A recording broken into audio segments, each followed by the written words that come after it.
Dear friends, मैं राजकुमार Srivastava commerce helpline के इस कॉमर्स स्टडी पोर्टल पर आपका स्वागत करता हूं। लेखा कर्म के या लेखांकन के मूल प्रलेख क्या होते हैं और इनकी क्या विशेषताएं होती हैं, इनके बारे में हम पिछली वीडियो में पढ़ चुके हैं। अब हम इस वीडियो में यह देखेंगे कि लेखा कर्म के मूल प्रलेख कौन कौन से होते हैं, कितने तरह के होते हैं और इनके बारे में बारी बारी से हम एक एक प्रलेख के बारे में विस्तृत तरीके से पढ़ेंगे। तो यदि देखा जाए तो किसी भी व्यावसायिक संस्था में जो मूल प्रलेख होते हैं वे मुख्य रूप से ये 8 तरह के होते हैं। Kinds of basic documents of accountancy are mainly 8 types. First is नकद पत्र, इसको इंग्लिश में कैश मेमो के नाम से बोलते हैं। सेकंड, बीजक इनवाइस, नाम पत्र, डेबिट नोट, जमा पत्र, क्रेडिट नोट, धनादेश, चेक, जमा पर्ची, पे इन स्लिप, नकद रसीद, कैश रिसीप्ट। इसके अलावा कुछ दूसरी रसीदें भी या कुछ दूसरे तरह के प्रलेख भी होते हैं जिनके बारे में भी हम लोग पढ़ेंगे।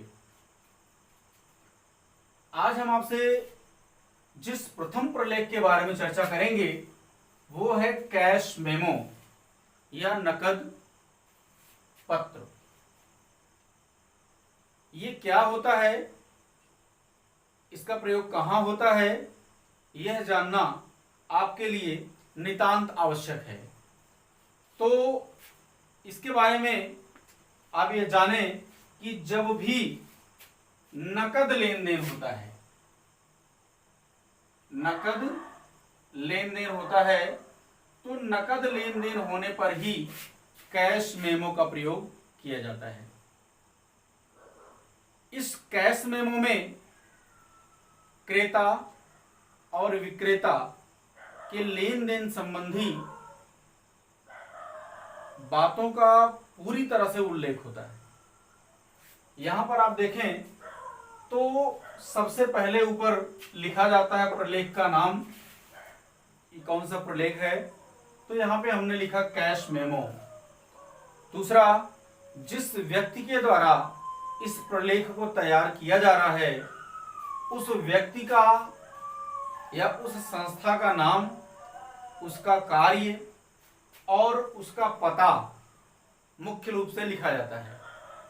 लिखने के लिए इसमें अभी आप देख लें, जैसे संस्था का नाम है प्रदीप स्टेशनरी स्टोर। ये काम क्या करती है, पुस्तकों एवं स्टेशनरी के विक्रय का कार्य करती है, इसके विक्रेता हैं। इनका पता हमने लिख दिया धम्मौर रोड, अमेठी। इसमें कुछ सूचनाएं और भी लिखी जाती हैं, जैसे दूरभाष संख्या। दूरभाष संख्या मीन्स इनका संपर्क सूत्र क्या है, टेलीफोन नंबर, फैक्स नंबर क्या है इसका, इसके बारे में लिखा जाता है। इनका कोई कोड भी हो सकता है जिस कोड के नाम से ये, इसे तार का पता भी कहा जाता है, जिसके नाम से ये उस अपनी बाजार में या उस क्षेत्र में मशहूर होते हैं। उस तरह का कोड भी लिखा जा सकता है इनका। दूसरी चीज क्रमांक। इनके जितने भी कैश मेमो होंगे उस कैश मेमो पे एक सीरियल नंबर पड़ा होगा। जैसे नकद लेन देन करने वाले पहले व्यक्ति के लिए 01, फिर दूसरे के लिए 02, फिर 03। इस तरह के जितने भी लेन देन होते जाएंगे उतने लेन देन का यहाँ पे एक सीरियल क्रमांक पड़ता जाएगा, जिससे यह सर्टिफाई होगा कि पूरे वर्ष भर में इन्होंने कुल कितना नकद लेन देन किया। इसका वास्तविक नॉलेज इस क्रमांक से हो जाता है। दूसरा, इसी सीध में यहाँ पे डेट लिखा जाता है। सपोज दैट जिस डेट को यह लेन देन किया जा रहा है इसमें उस डेट को मेंशन कर दिया जाता है, जिससे क्या होता है कि जो लेन देन करने वाला व्यक्ति है अगर इस वस्तु से संबंधित कोई शिकायत करता है तो ये पता रहे कि ये वस्तु कितने दिनों बाद वापस करने के लिए लेके आ रहा है, ये इसमें कमियों को बताने के लिए लेके आ रहा है। बहुत से सामान ऐसे होते हैं जिनकी एक्सपायरी डेट होती है, तो उन सारी चीजों में यहाँ पे फायदा आपको मिल जाता है। तो यहाँ पे डेट मेंशन कर दिया जाता है जिस डेट पे ये सौदे किए जा रहे हैं। नेक्स्ट पॉइंट, श्री और सर्वश्री मीन्स जिस व्यक्ति को हम इस माल को बेच रहे हैं उस व्यक्ति का यहाँ पे नाम लिखते हैं। श्री और सर्वश्री में अंतर है।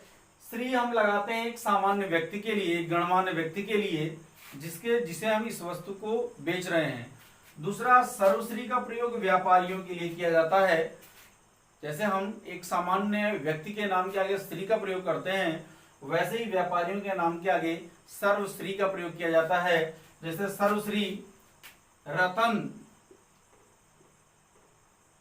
बुक डिपो को इन्होंने माल बेचा है और इनका जो पता है, मान लीजिए ये है हमारे सगरा रोड अमेठी, इन्होंने इनको माल बेच दिया। अब ये जो प्रारूप है इसके बारे में हमने आपसे चर्चा किया था विशेषताओं में। इस प्रारूप में क्या क्या लिखा जाता है? सबसे पहले तो मात्रा लिखी जाती है। सपोज दैट यहाँ पे 10 पीस बेची जा रही हैं। क्या बेची जा रही हैं? बही खाता एवं लेखा शास्त्र की पुस्तकें बेची जा रही हैं। बही खाता एवं लेखा शास्त्र की पुस्तक है और एक पुस्तक का दाम सपोज दैट 400 रुपया है, तो वास्तव में जो इस 10 पुस्तक का दाम हो जाएगा वो कितना हो जाएगा? 4000 रुपया।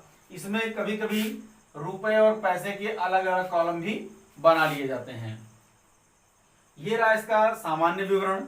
इसमें अगर ये किसी व्यापारी को बेच रहा है तो ऐसी स्थिति में जो ये मूल्य आया हुआ है इनको व्यापारिक छूट घटा कर दिया जाएगा। यहाँ पे लिखा जाएगा माइनस व्यापारिक छूट। सपोज दैट इस पर इनको 10% की छूट दे देते हैं तो यहाँ पे लिख दिया जाएगा दर में 10% और इस 4000 का 10% हो जाएगा 400, ये छूट मिल जाएगी इनको। तो इस तरह से इसका दाम हो जाएगा 3600 रुपया। और सपोज दैट इसमें कोई खर्च भी इंक्लूड हो रहा है, जैसे अमेठी में एक स्थान से दूसरे स्थान पर किताबों को भेजने के लिए ठेले का प्रयोग किया गया, रिक्शे का प्रयोग किया गया, तो प्लस भाड़ा ना प्लस व्यय करते हैं। इसको भेजने में जो व्यय होते हैं, व्यय में जितने भी तरह के व्यय होंगे, सपोज दैट इसमें भाड़ा इंक्लूड हो रहा है और भाड़ा ये हो रहा है कितना? 20 रुपया। तो यहाँ पे हमने 20 रुपया भाड़ा डाल दिया और टोटल 3620 रुपया इसकी वैल्यू हो गई। और इस 3620 रुपये को यहाँ अंकों में लिखे हैं और यहाँ पे हमें शब्दों में लिखना होता है 3620 रुपये मात्र। 3620 रुपये मात्र। अभी इसको अंकों में और शब्दों में लिखने से फायदा क्या होगा? व्यक्ति अंकों में तो थोड़ा बहुत परिवर्तन कर सकता है लेकिन शब्दों में परिवर्तन करना बड़ा मुश्किल होता है। इसलिए जो भी योग आता है राशि का उसे अंकों और शब्दों दोनों में लिखा जाता है। सबसे नीचे एक शर्त लिख देते हैं जो भी ये लिखना चाहें। तो जैसे शर्त में इन्होंने मेंशन किया हुआ है बिका हुआ माल वापस नहीं होगा और भूल चूक लेनी देनी। इसका मतलब क्या है कि जो भी हम लेन देन कर रहे हैं इस लेन देन में ऐसा भी हो सकता है कि जोड़ घटाव गुणा भाग से संबंधित कोई त्रुटि हो गई हो, तो उस त्रुटि से अगर जो भी मूल्य कम और ज्यादा हुआ है उसे हम भविष्य में लेन देन कर सकते हैं। इसके बारे में यहाँ पे सूचना दी गई है। और लास्ट में यहाँ लिखना होता है वास्ते, किसने इसे तैयार किया है? तो प्रदीप। और मान लीजिए ये प्रदीप यहाँ पे साझेदार हैं या लिपिक हैं, तो ये अपना पदनाम भी यहाँ पे लिख देते हैं। इस तरह आपका ये कैश मेमो तैयार होता है। इसमें हमने आपसे चर्चा किया कि कैश मेमो में जो सबसे इंपॉर्टेंट बात है, ये कैश मेमो नकद लेन देन से संबंधित तैयार किया जाता है। इसमें बेचने वाले का नाम, उसका पद नाम और उसका पता लिखा होता है और भी कॉन्टैक्ट संबंधी सूचनाएं लिखी हो सकती हैं, क्रमांक पड़ा होता है कैश मेमो का और दिनांक होता है, उसके बाद जिसे बेच रहे हैं उसका नाम और पता होता है, फिर जो वस्तु बेच रहे हैं एक प्रारूप होता है जिसमें मात्रा और उसका विवरण, दर और राशि का इसमें वर्णन किया जाता है, व्यापारिक छूट या ट्रेड डिस्काउंट को घटाया जाता है और संबंधित व्ययों को इसमें जोड़ दिया जाता है। इसके बाद जो राशि आती है उसे अंकों और शब्दों में लिखा जाता है। नीचे बेचने की जो शर्त होती है कि बिका हुआ माल वापस नहीं होगा या बिका हुआ माल 1 हफ्ते के अंदर आप वापस कर सकते हैं या जो भी हो इसके बारे में आप शर्त लिख सकते हैं। भूल चूक, लेनी देनी, हिसाब किताब में कुछ गड़बड़ी हो तो उसको बाद में लिया और दिया जा सकता है। और बेचने वाले से बनाने वाले का नाम और उसका पद नाम लिखा जाता है। इस तरह से हम देखें कि कैश मेमो की संपूर्ण जानकारी ये है। इसके बाद हम अगली वीडियो में आपसे बीजक या इनवॉइस के बारे में चर्चा करेंगे। धन्यवाद।